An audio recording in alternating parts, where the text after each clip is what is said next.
And so how do we get out of that dilemma and become get clarity in your life? Confusion is a sign of intelligence. Basically confused कौन लोग होते हैं? जो intelligent होता है, intelligent in the sense कि वो एक सिचुएशन की दोनों साइड को देख रहा होता है, वही कंफ्यूज हो सकता है ना. So confusion is a sign of intelligence because from confusion comes clarity. Problem क्या है, अगर हम कंफ्यूजन को नेगेटिव समझने लग जाएंगे तो होगा क्या, जैसे ही हम एक कंफ्यूज स्टेट ऑफ माइंड में जाएंगे तो बजाय हम खुश होने के हम और परेशान हो जाएंगे. हम चाहेंगे कंफ्यूजन ना हो, फिर हम उल्टे सीधे डिसीजंस लेने लग जाएंगे. तो व्हेनेवर यू आर कंफ्यूज्ड तो उसको एक तो पॉजिटिवली लो, अच्छा है कंफ्यूजन है, अच्छा है कि समझ नहीं आ रहा है कि मैं क्या करूं. दैट मीन्स कि आप दिमाग लगा रहे हो, दैट मीन्स आप सोच समझ करके डिसीजन ले रहे हो, बिना सोचे नहीं ले रहे हो. जो बेवकूफ लोग होते हैं वो कभी भी कंफ्यूज नहीं होते. जैसे आप कभी किसी टेररिस्ट को कंफ्यूज नहीं देखोगे, उसको बिल्कुल क्लियर है कि उसको क्या करना है, क्यों करना है, वो किसके लिए कर रहा है, उसको सब कुछ पता है. There is no confusion, there is no doubt in his mind whatsoever. But अगर एक सेन माइंड होगा, एक लॉजिकल माइंड होगा, उसमें कंफ्यूजन आना ही आना है. सो जब भी कंफ्यूजन आए आराम से पेपर पेन लो और जो भी सिचुएशन है उसके प्लस माइनस लिखते चले जाओ.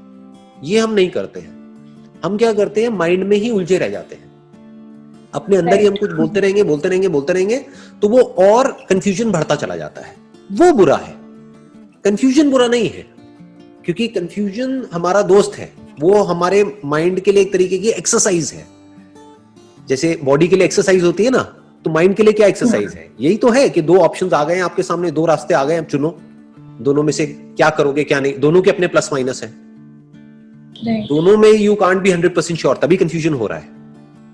यू आर नॉट श्योर कि ये करूं या ये करूं, इसमें ये हो सकता है, इसमें वो हो सकता है. तो पेपर पेन लो, आराम से बैठ करके लिखो, एक एक चीज को बारीकी से देखो कि इसके प्रोज एंड कॉन्स क्या हैं.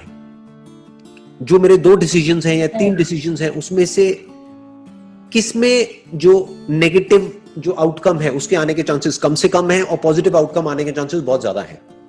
या बेटर स्टिल, अगर आपकी लाइफ की कोई सेंट्रल विजन है जो बहुत सारे लोगों की लाइफ में नहीं होती है, कोई कोर है आपके पास में, तो बहुत आसान हो जाता है कंफ्यूजन से बाहर आना. मैं आपको एग्जांपल दे देता हूं.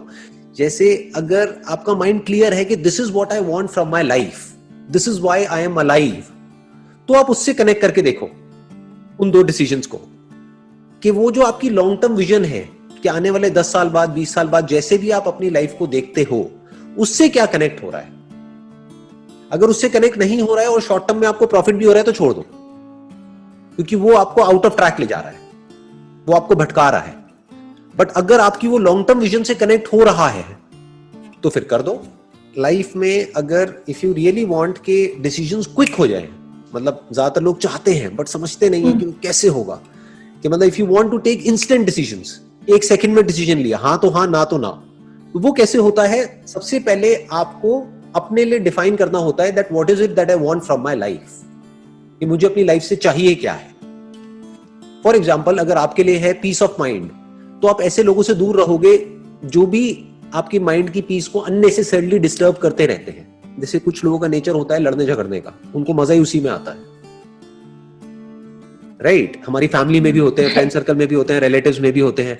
तो ऐसे लोगों से आप अपने आप ही एक डिस्टेंस मेंटेन कर लोगे, क्योंकि वो आपकी लाइफ के सेंटर पॉइंट से कनेक्ट नहीं होता है. चाहे उससे आपको कितना भी फायदा हो रहा हो, आप कहोगे नहीं भैया मेरे को इससे दूर ही रहना है, थोड़ा फाइनेंशियल लॉस भी होगा कोई बात नहीं, बट मुझे इन चक्करों में पड़ना ही नहीं है.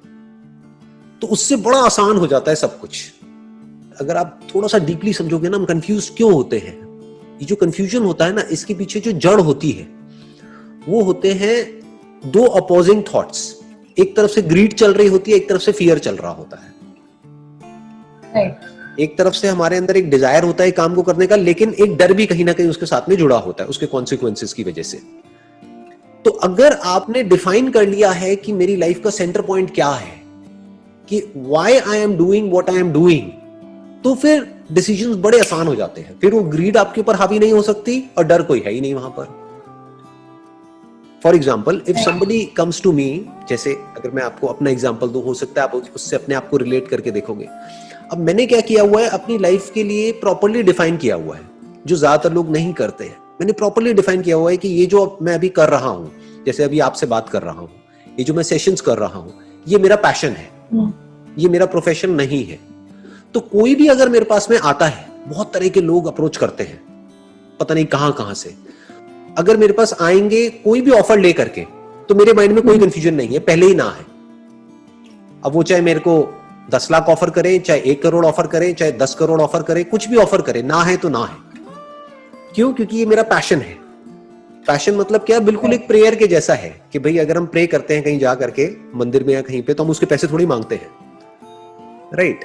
तो मेरा माइंड क्लियर है कि ये मेरा पैशन है, ये मेरा प्रोफेशन है, कि ये जो मेरा काम है, दैट इज इमेजेस बाजार, वो मेरा प्रोफेशन है। तो मैं इन दोनों चीजों को कभी भी मिक्स नहीं करता हूं, तो माइंड में कोई कंफ्यूजन नहीं है।